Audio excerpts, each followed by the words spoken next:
Imagine a missionary who never says what is happening. I'm quite certain Reverend Jessica here sends reports. At least many missionaries, sometimes I meet them this one, I meet their reports on the other side. They send reports so that people may pray. They need prayer support. They are living in a foreign land. It does not matter how much they may integrate in the land where they are. I have a friend who is actually a dentist at Mengo. I met him when he first came from the US. He comes from Texas. And he came in 1979. At the time I was working at Makerere. And he has stayed all this time. In fact, he was single then. He even married. Now they live here with his wife. And he continues to work like that. But I'm sure he sends reports. He tells the church, this is what I need you to pray for me.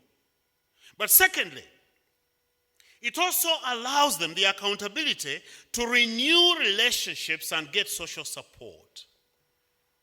As long as you live in a foreign land, there is a bit of you that's not quite at home. I meet many Ugandans, especially when we travel, who live outside. And you notice they actually miss home. They do. When I lived in Australia for 5 years, I remember in the first year, I would sit and look west, because that's where Uganda was. For the whole year, look west, and I see the sun going down, the sun setting, and I knew it was rising in Uganda. I was homesick. I was. Now, I've never felt homesick for Australia. Really. And I've never been back since I left in 1984. They have invited me and all that, but everything didn't work out, so I've not been back. They need the social support. They need to be able to renew the relationships. Besides, it's those relationships that enable them to continue the support that they need. But thirdly, accountability is important for keeping the flame of missions in the sending church. Very important. Because you see, when people come back with their stories, I had the opportunity when we lived in the United States to attend a number of their missionary conferences. That's what I think they were calling them. And it was very interesting when you would see these missionaries come back. There was actually one particular church which was founded only for sending missionaries. That's all they do. And it was a huge church. And the missionaries would come back. In fact, they took me on as their missionary for a time. Now they were sending me back to Uganda, to Africa. But these, they would come, they would narrate, they would tell the story, and you know what would happen? Then others would also catch the fire, and they would say, I also want to go. Now, they should not, of course, when they come back, they should not try to make it sound extremely wonderful. What is needed is reality. What is it like? What is it that you're doing? What is it exactly? Keeping the missions flame in the sending church is one of the reasons why accountability is critical. But fourth, it strengthens the church in faith. And one of the reasons why I say this, when I came to Christ in 1976, one of the things that I found strengthened my faith, encouraged me, and I want to challenge each and every one of you who is a believer, was that I was sharing the gospel. Can I say to you, if you never talk to anyone about your faith, you're denying yourself spiritual growth. It's just that simple. That's how the Lord made it. The more I shared, I remember people who would attack me because I believed in Jesus. And the more they attacked me, the more I went back into the Bible, the more I got answers, the more I got to grow in my faith. So it is that the accountability that is given then also strengthens the believers, strengthens the faith of the individuals as well as the church together. But fifth, accountability also renews the missionaries' faith because they are telling the story. And the more you tell a story, for those of you who are in education, who are teachers, and I did my part of teaching, I finished. You realize that you get to understand the subject better the more you teach it. Isn't that true? So it is even with this. The more you tell the story, the more you give accountability, even your own faith. And remember that quite often, the missionaries are givers where they are sent. It's also important for them to come back, tell the story they are prayed for, they are encouraged so that they also become receivers. They need it.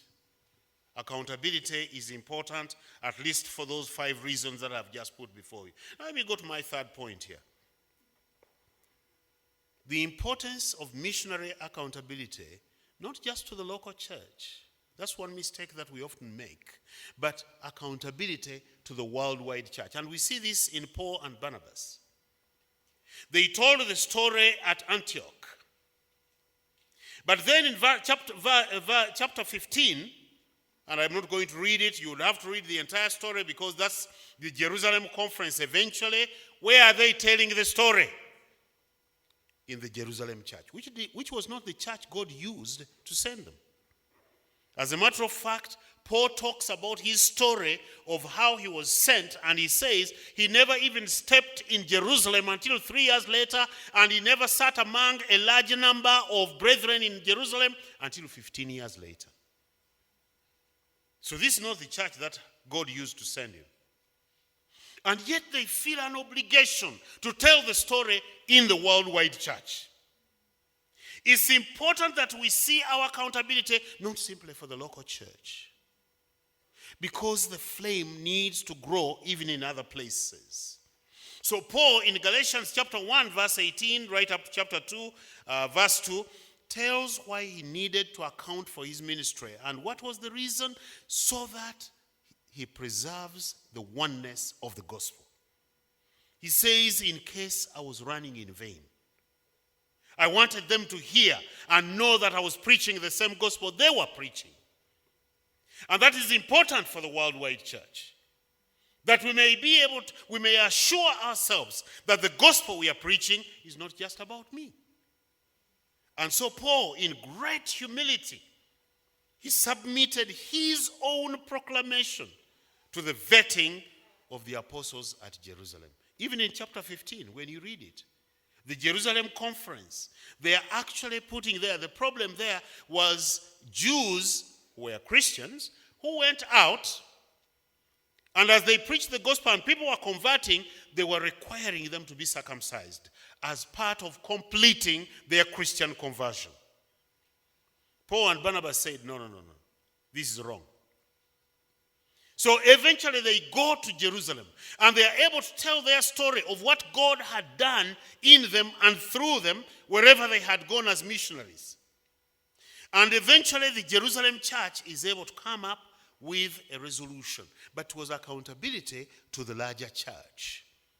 We need as Christians, as missionaries, when God sends us out, not to see ourselves as simply localized Christians.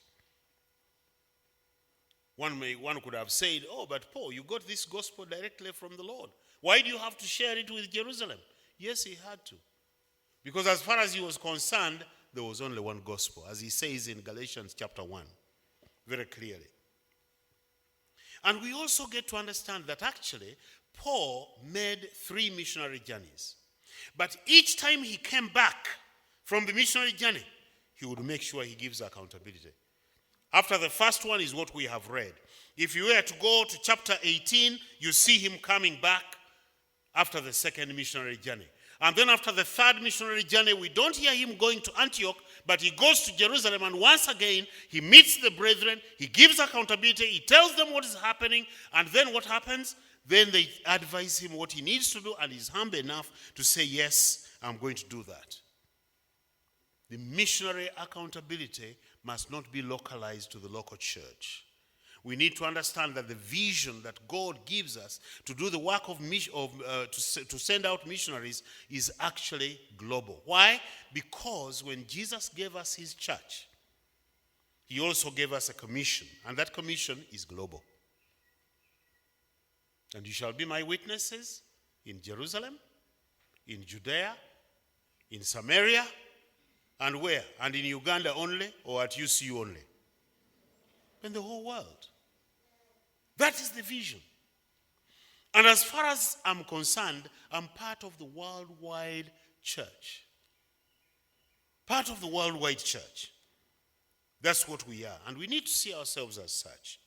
So friends, as I conclude, may I say to you that the missionaries that we send, and I do hope, maybe you will be the first one to send out missionaries properly. I do hope that others will be able to catch the flame. But it's important for us that the vision that begins here is not localized, but rather is shared with everybody. And the only way that that can be shared is when our missionaries can tell the story, both here. In fact, each time they come back, they need to tell the story. And I think the chaplain has been doing a little bit of that, but they've done very little. I'm not looking that way. It's important for them to stand and tell us what's happening. It's important for them even to be sent to other churches, that they may also hear what is already beginning. Because the flame is not supposed to be a UCU flame. It's a worldwide flame. And may God bless us as we do his work. Thank you very much.